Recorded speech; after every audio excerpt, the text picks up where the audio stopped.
guys, it is time for another leftover makeover. So this week we had tacos. So I have some leftover taco meat. Now this is a mixture of store-bought vegan ground and TVP. So it is, I usually do a 1-to-1 ratio of either Beyond or Impossible or whatever is on sale at the time. And we're actually getting a double whammy here because I'm also using my leftover chipotle sauce that I made for it. This is like a creamy chipotle copycat from Taco Bell. I've been making this for over a year with slight variations, and I think I found the perfect consistency and ratios of all the ingredients. I think it's great. But you could do nachos. You could do a taco salad. We're actually going to be making a burrito bowl. So I'm going to be making beans and rice from scratch. So I've got a pound of pinto beans. I usually use black beans, but I'm out of black beans right now, so I'm going to be using pinto beans. Like I said, I'm going to make these from scratch. And we're going to be using some extra long grain rice. Now, this is my preferred whenever I'm making something like burrito bowls or like rice for a burrito.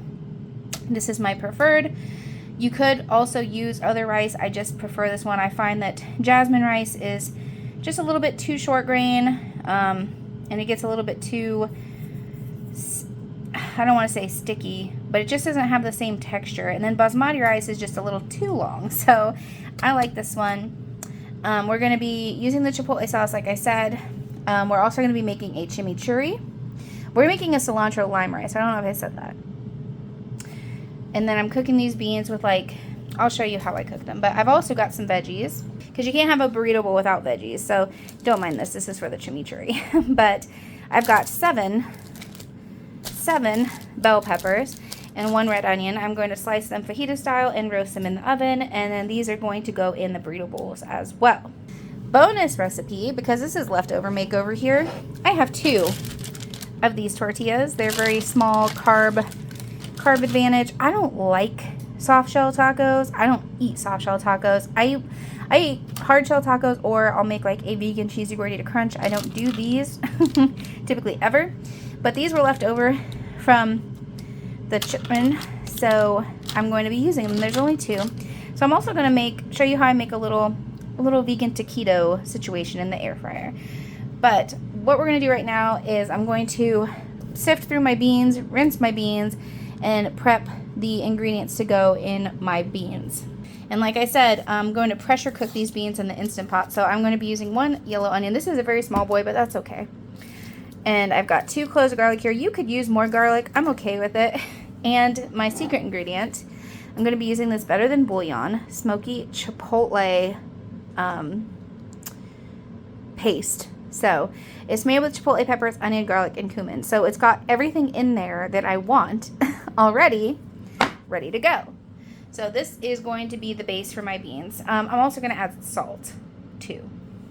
All right, so we are going to turn on our Instant Pot. We're going to take this lid off because we're not actually going to pressure cook yet. We're actually going to first saute up the onions and garlic a little bit. So we're going to turn this on to saute. We're going to go low temperature. Well, I don't really care about the time. We're going low temperature. And start. Add about 2 tablespoons of avocado oil to this. Now I have diced up this onion just roughly. It doesn't need to be perfect. And I've minced the 2 cloves of garlic. We're going to go ahead and add this onion into the Instant Pot and let it saute for about 2 to 3 minutes. You're just going to want to check on this periodically and give it a little stir. Now while this is cooking, we are going to go ahead and rinse our beans. So we're going to want to look through these beans and make sure that there is no stones or other particulates in there. Make sure the beans look good, and we're going to give them a good rinse. And they look pretty good. So we're going to let those sit there and drain while we keep working on our onions and garlic. All right, the onions are starting to look a little bit translucent, which is what we want. So we're going to add the garlic, and we're only going to let the garlic saute with the onions for 1 minute. And then we're going to add in our water and our chipotle paste and our other seasonings and the beans. Just stir around that garlic to mix with the onion and let that cook for a minute. Now we're gonna add a little bit of my homemade taco seasoning. I know this container is super cute. We're adding about a tablespoon of my homemade taco seasoning, which has some cumin, chili powder, salt, pepper. It's just got a variety of different things, and it's got like 4 different kinds of chili peppers in it, like ground, like chile de arbol, guajillo, all kinds. So I'm gonna go ahead and add that in there now. And we are going ahead and mix that in with the onions and the garlic and let them bloom in there. Get those spices really fragrant. So if you've never used this stuff before, it's basically like chipotles and adobo is very much how it smells and tastes to me. But it's a puree, it's not chunky. It doesn't have whole peppers in it. Another thing you could add to these beans to make it even better would be like a can of diced green chilies. That would be good too. But I'm trying to keep it pretty simple because I'm going to be adding a lot of sauces to my burrito bowl, and the beans don't need to be crazy. They just need to taste good. They don't need to be the star of the show. You can hear that sizzle. It is ready for us to add the water. So we are going to add about 7 cups of water to this. But I'm only going to be adding 5 teaspoons of this chipotle bouillon. You can add more. It's just a preference. I know that it is very intense, so I'm going to only add 5, but feel free to add as much as you like.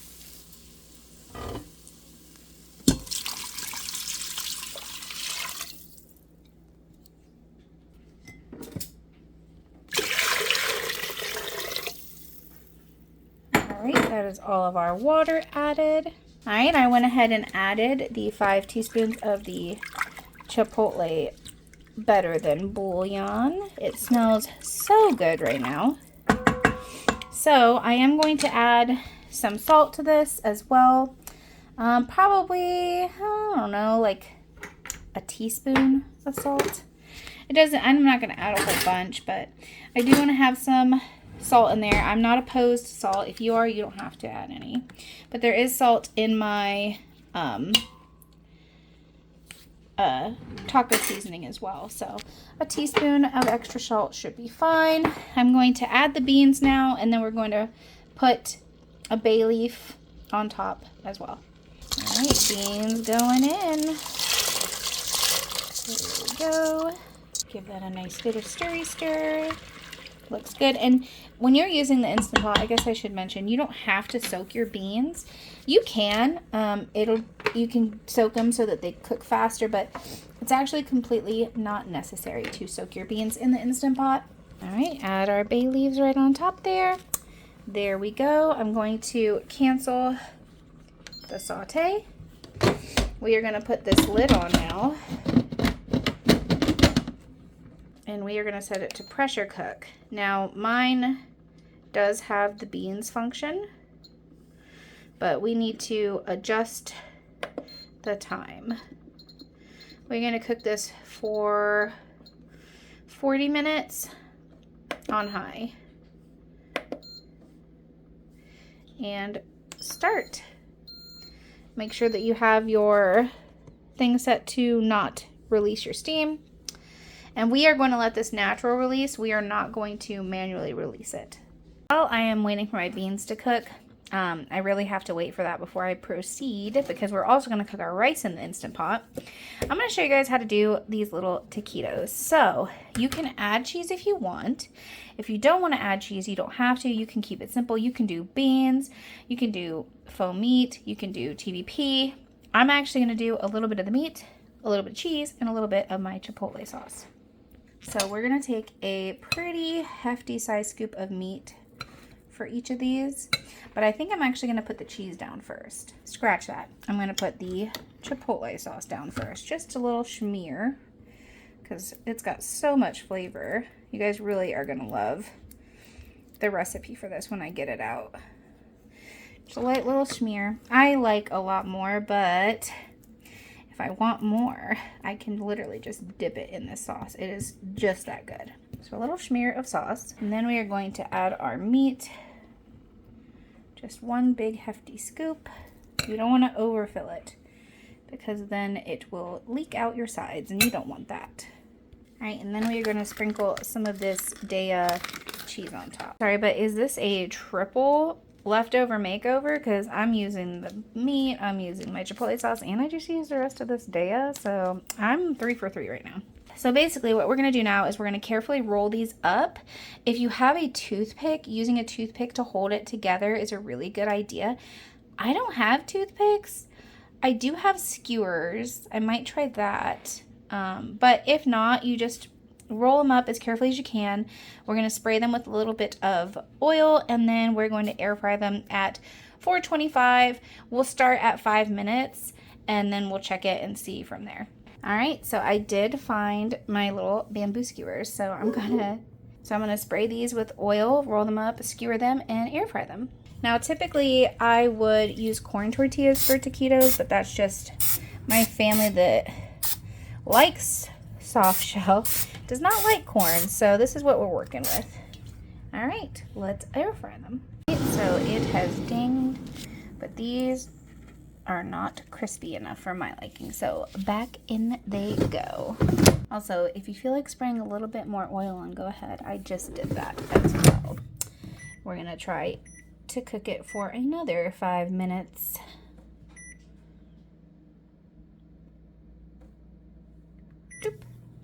All right, it looks like they are crisped up nicely. These are very big taquitos. Normally, you would not fill them as much, so you could roll them more into like a cigar.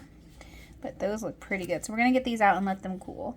Now just look at these. Oh my goodness. And these are like the perfect little snack for the kids after school when they're ravenous and they're like, Mom, I'm so hungry. So just look at that. But I would have added beans, but you know, I didn't have any beans yet. And the beans are done. They smell so good. Just look at that. And they're like buttery soft. Like, oof. I like having the little chunks of onion and stuff in it. If you don't like that, you can dice them up smaller, maybe use a food processor. We just got to take out these bay leaves.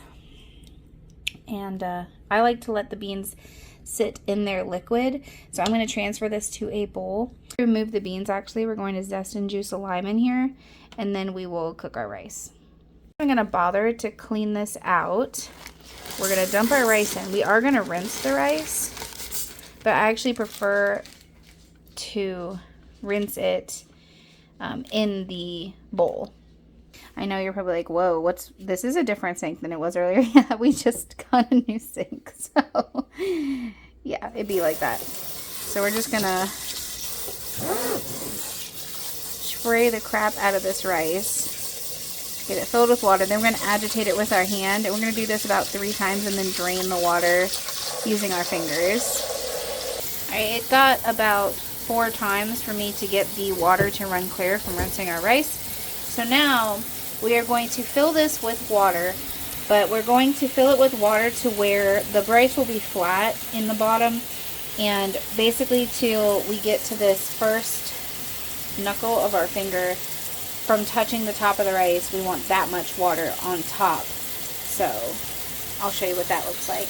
So basically we want it to get to where our first knuckle is in our finger. That's how much water we want to put in here. So we're going to add 2 teaspoons of avocado oil into here. And I'm going to add probably 2 to 3 teaspoons of salt into here. This is about 5 cups of rice altogether. So I added 2 teaspoons of avocado oil and 2.5 teaspoons of salt. I went ahead and added a couple bay leaves. Now we're going to put the top on. I'm going to set it to the rice function. We want white rice, 6 minutes, pressure high. Start. Now after the 6 minutes is up, we are going to do a quick release. Rice is cooking. I'm going to use the food processor to pulse up my cilantro really fine to put in the rice. I'm actually going to make a chimichurri too, so I'm going to not even rinse out my food processor after I'm done. I'm just going to trim off the ends of this cilantro real quick and then throw it in there, stems and all. I did forget to mention, make sure that you washed your cilantro.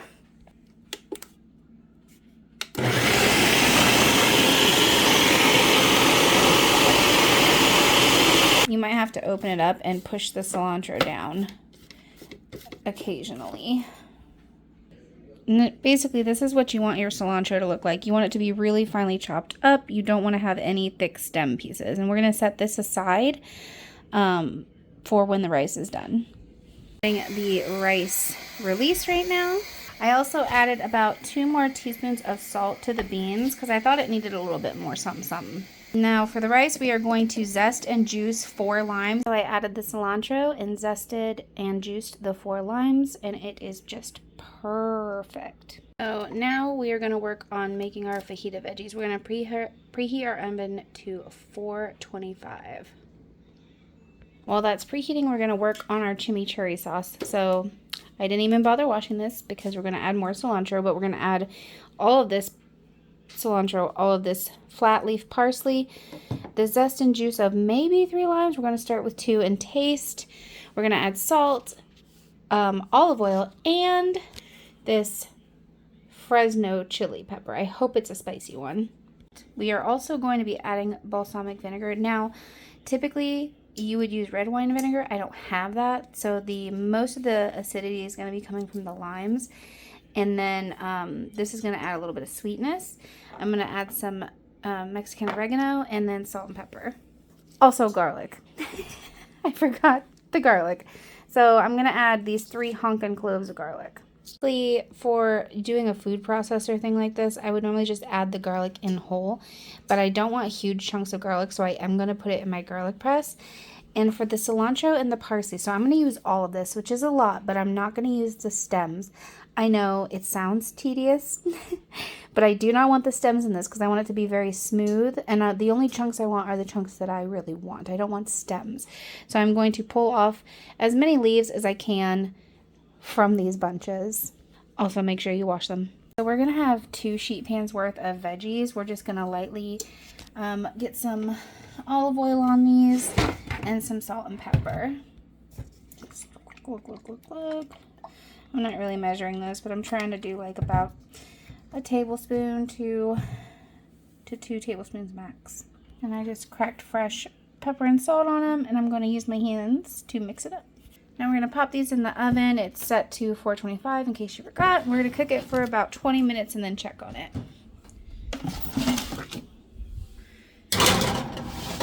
In the meantime, while we have painstakingly pulled off all of the leaves that we possibly could for our cilantro and parsley, if we push it down, it would be a cup and a half to 2 cups.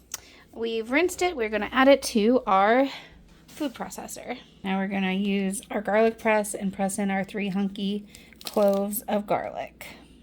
Garlic added. Now I de-seeded and chopped up this Fresno pepper, and I'm going to add that in now. Pepper in. A tablespoon of the balsamic vinegar. We're going to start with the juice and zest of 2 limes and go from there.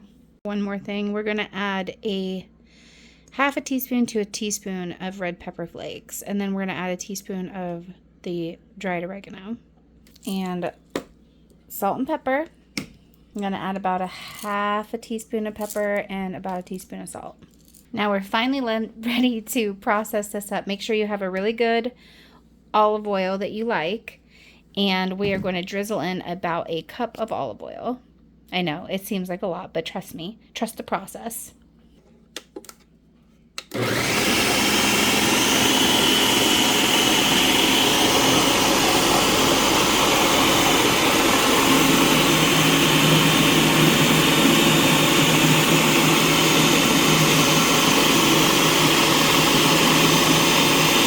To stop and scrape down the sides. I believe it is done. I'm going to take it out of here so you can see it better. Alright, and there it is. Now this is not an authentic chimichurri sauce. Number 1, because I'm using cilantro, not just parsley. Number 2, I'm using lime juice and balsamic vinegar instead of a red wine vinegar. But I'm going to tell you what, that is zingy. I didn't use a whole cup of olive oil. I only used a half a cup because of all the liquid from the limes. I feel like it is going to be good enough as it is. But typically you use a lot of olive oil. Like this should be swimming in olive oil. The way that it looks kind of like cloudy is not typically what you want for chimichurri. You want it to look more clear, kind of golden, but translucent. And then like I said, the cilantro is not normally in here, but it is so good. And this is going to go perfect on these burrito bowls. Woo. I am going to put a lid on this and put it in the fridge. Now we are checking on our veggies. So this has been 20 minutes. I'm going to give them a little toss and put them back in for another 5 to 10 minutes. Some of these onions are already looking done, but I want these peppers to get a little bit more color on them. And then we'll put in the second batch. Normally I would put them both in the same time and just alternate the shelves. But I am missing my other large cookie sheet, which is very unfortunate. So back in it goes. And the peppers and onions are done. So now that's all that's left is to assemble the bowls. Now, full disclosure, I've been cooking this on and off all day with the beans and then the rice and then all the other components. So it is dark now. So I'm going to put these in a container and I will be assembling these tomorrow. Then I'll show you the final product. Alright guys, it is the next day. Excuse the messy hair. It is early in the morning. I'm going to prep up the burrito bowls now. Things first, my chipotle sauce is on the thicker side. I did make it that way on purpose because I like it to be a little bit thicker on my tacos so it doesn't run. But I am going to thin it out since I'm going to drizzle it over in my bowl. So I'm going to take, I don't know, about a cup of this sauce and thin it out. Honestly, since I'm not going to be using it for tacos anymore, since I'm repurposing everything, I think I'm just going to add some hot water to this sauce to thin it out in the jar. It should be fine. Alright, so I went ahead and portioned out 1 cup of rice in each container. I have about 11 containers here prepped. It was like a little bit more than a cup, like a heaped cup of rice for each one of these. So the 2 pounds of rice I made 11 servings, which is crazy. All right, and I have put in the ground. So it's like a scant half a cup, I would say. Maybe like a heaped 1/4 cup of ground to fill all 11 containers. And I'm going to be using a half a cup to start of the beans. I'm using the liquid too. Now I am straining out most of the liquid, but I want some of that cooking liquid because that's got a lot of flavor in it. We're going to fill all these. All right, that was a hefty half a cup of pinto beans in each one. Used up all of the pinto beans. I didn't use all the liquid, but like I said, I retained some of the liquid in the beans for the bowls because it does add a good amount of flavor to it. Now we're going to add our fajita veggies, and then we'll top with the chipotle sauce and some of the chimichurri. And that looks so pretty, but honestly, I could have put more veggies. So I used 7 bell peppers and 1 red onion. To be honest, I probably could have done 10 bell peppers because this is not enough veggies. However, when I do go to eat these, I do add romaine to them too. So, you know, there is that. I'm basically making this like how I would get like a chipotle bowl. So I usually get rice, beans, the sofrita or the sofritos, and then I get the fajita veggies and romaine, and then I usually get salsa verde and salsa roja. This time we are utilizing the leftovers, hence the name of the series. So we're going to be using our homemade chipotle sauce, and then we whipped up that chimichurri to go on top as well. I know this chimichurri is not an authentic chimichurri, but oh my gosh, does it smell good. Like garlicky, cilantro-y, limey. It is going to be so yummy. So I put probably about 1 tablespoon to 2 tablespoons of the chipotle sauce on top of the beans and the faux meat. And I'm going to put about 1 tablespoon to 2 tablespoons of chimichurri on the rice. And I'm going to be using the rest of this. And there it is, guys. Just look at that. Yum. So yes, like I said, my typical way that I eat this is I will add a good amount of romaine to it. I don't want to call it a salad because this is a bit heavy of a salad when you add the romaine. It's still very heavy. But it's a burrito bowl, and I like my romaine with it. So I have a little bit of chipotle sauce left over. I'm actually going to transfer it into a smaller jar and freeze it. And then if I desire, I can either save that for when I have tacos next, or I can use it for when I eat these bowls if I think it needs more sauce. But I do this all the time. I make sauces and I'll freeze them. I'll make salsas. You could also just, make a salsa. I would have loved to make a salsa verde, but listen, I do not have time for them tomatillos. So, this is going to work for me. I'm going to keep one of these out for me to consume. And then the remaining 10 are going to be going in my freezer for meal prep. And that'll feed me for lunch for 10 days. Like, that's 2 weeks of Monday through Friday. And that is amazing. And that's why we do this. Like, we repurpose our leftovers because we don't want to waste. And I made a whole new meal. A balanced meal. A healthy meal. Healthy. I know that's a relative term. But it is so... It's just so nice to be able to feel accomplished and not wasting food. And then creating something new out of it. So... yeah, I hope you guys enjoyed this video, and I will catch you soon with another one. I think we're going to be doing another leftover makeover for bananas. What? Okay, bye. Sun on the dashboard, windows down, chasing good food from town to town. Farmers market, city streets, finding magic in what we eat.